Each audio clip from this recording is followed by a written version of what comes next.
政治的消息，咱要带大家来关心的是台北地院搁再来审理金华城案，伊来提审前民众党的主席郭文德等人。原本这届开庭是要来验证台北市副市长彭真生的功德，也毋过呢，这彭真生的牵手煞过身去，互伊当场随甲法院来请假，赶回去南部处理。 支持的民众伫咧现场喊口号，让一个月了，台北地院搁再一遍审理金华城案件，出现提审前民众党主席郭文德。郭文德行出警备车，这边开庭将会勘验医生请的前台北市副市长彭正新被证实的光点，质疑被检方不当讯问。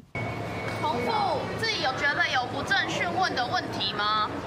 对记者的问题拢无回应，不过开庭前几分钟，彭正生突然间接到一通电话，通知讲因牵手发生意外，听到了情绪失去控制，大声喊家己冤枉。那今天目前彭正是当庭请假吗？对。让他回高雄。对，先回去处理家里的事。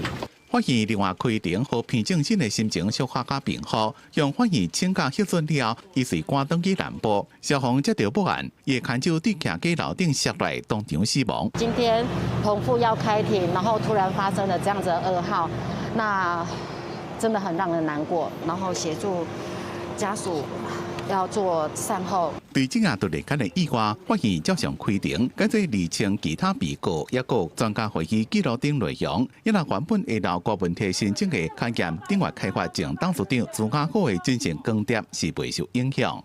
记者综合报道。